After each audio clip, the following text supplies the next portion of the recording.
This week on Wildcat News, the band department hosted the first school dance in 7 years. Joco Teen Drivers spread awareness for safe driving. And the seniors celebrate the last football game of the regular season. All these stories and more because Wildcat News starts now.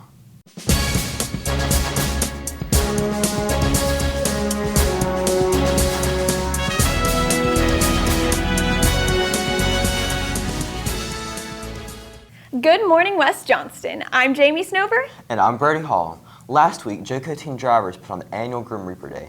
Wade Eatman was chosen as the Grim Reaper. With their faces painted white, 9 students were selected to symbolize the dangers of destructive driving.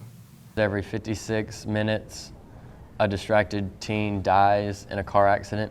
Our goal as Joco Teen Drivers is to raise awareness and try to prevent that number, because it really sticks with students to realize that their comrades or their friends could be dead. A lot of people are scared when I was creeping in classrooms or would come and stand in the classroom to show that death was among them. And when we were pulling people out of the class, I think it really hit a lot of the students that their friend could be dead, because when you hear the flat line, it really hits people that there's a person dead. Junior Megan Britt witnessed her friend, Gavin Brundage, be selected by the Grim Reaper. It was weird because I'm used to talking to Gavin and asking him questions, and I couldn't do that because he was dead and couldn't talk to me. In a way, it seemed like he was actually dead. The students that are considered dead aren't allowed to talk or speak or interact with their friends. Therefore, that person is basically not there for the day. I think that Joco Teen Drivers does this every year to kind of touch us in a way so that we make better decisions when we drive and before we get in the car. It hurts when your friend can't talk to you or is ignoring you, so to not have them around, I think, was really powerful. The efforts of Joco Teen Drivers and groups like them are making a national impact. Last year, a teen died every 52 minutes in a car accident compared to this year's 56 minutes. Brody, can you at least put that thing on silent? I'm sorry. Nik Reaser discovers new changes to the cell phone policy. From last school year to the current one, cell phone policy has changed from a strict no-use policy to a more relaxed one, encouraging the use of phones. Assistant Principal Jennifer Swartz tells us more. The difference in last year's policy with regard to our phone use and this year is that instead of just seeing phones as a way to access games or social media, I think that they understand that we live in a society where people operate with their phones. I think that students and people in general are able to be more productive in their educational environment when they feel that they have an opportunity to take care of personal concerns. Because you know that when you have a personal concern or you have a personal need, it's very hard for you to focus on math. It's very hard for you to focus on English or science or whatever's going on in the classroom if there's something that you feel like you need to attend to. So it's just important to make sure that the tools that we're using serve the instructional purpose. And you know, sometimes that might be served through a phone, sometimes it might be through a computer, and sometimes it's still paper. This new policy benefits students in a variety of ways. Sabrina Fink tells us what she uses her phone for. I think students spend a bunch of time on their phones because they want to stay connected with the outside world and they want to stay connected with their friends and texting them, or they might be finishing homework assignments or listening to music. I believe being on my phone is not harmful. I think it's actually beneficial. It actually helps me with my classwork and it has affected my grades in a more positive way. I'm Nik Reaser, Wildcat News. Thanks, Nick. Last Friday, the band department celebrated the football season by hosting a dance. Ariel Andrews tells us more. Last Friday, the band hosted a dance after the football game in celebration of the season coming to a close.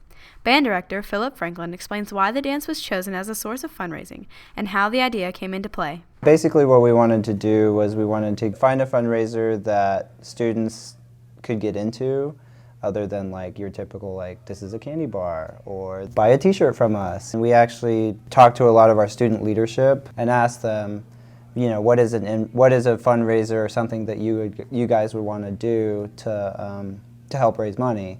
And this was one of the first things they said. They were like, well, we should do a dance because we haven't done one in a while. So that's kind of where it all came from. Senior Gail Yoder tells why students chose the dance and gives her opinion of the results. The reason we decided to do a dance was because last year our homecoming dance got canceled, so we decided to do this small one kind of as a test run, and if it works out, then we're going to host a winter formal. If it gets more attention, then hosting another dance would be a great fundraiser to do again. I personally had a lot of fun. Me and my friends were dancing all over the place, having a good time. It was nice to just let loose after a long week, so it was a lot of fun. I'm Ariel Andrews, Wildcat News. Thanks, Ariel. Last Friday, Johnston Community College held Explore JCC Day. Katherine Serrell gets an inside look. Last Friday, dozens of Johnston County school students attended Explore JCC Day, a day designed for high school students to familiarize themselves with the variety of programs offered at Johnston Community College. Brian Worley, director of the Advanced Technologies Programs, explains how the day helps students. The Explore JCC Day helps students by exposing them to career opportunities that are available for them without the need of a four-year degree. Every one of our programs, the students will start around the $14 to $15 hour range and then move right on into $19, $20 after a few years' experience. One attendee tells how Explore JCC benefited his future.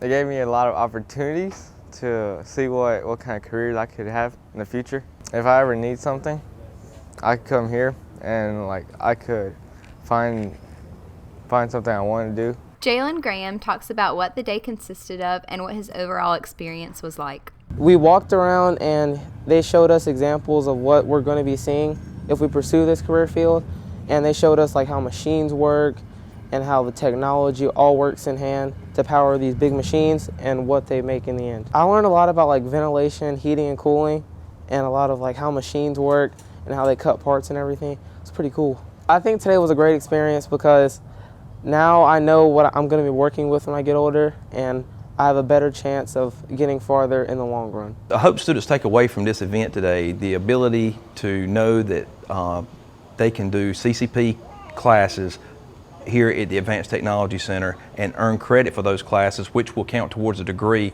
should they decide to come back to JCC upon graduation. I'm Katherine Serrell, Wildcat News. Thanks, Katherine. Hey, Jamie, did you go to the football game last Friday? I did, and we won 19-14. Erik Beene talks with seniors about the end of Friday Night Lights.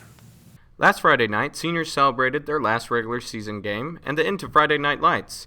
Senior members of football, cheer, dance, color guard, and band were recognized. The one thing that I'm going to probably miss the most is standing next to my co-captain Gabby and Jessica and Brianna and all the rest of the dance team and just cheering on our school and dancing with them because I've been doing this for the past 4 years.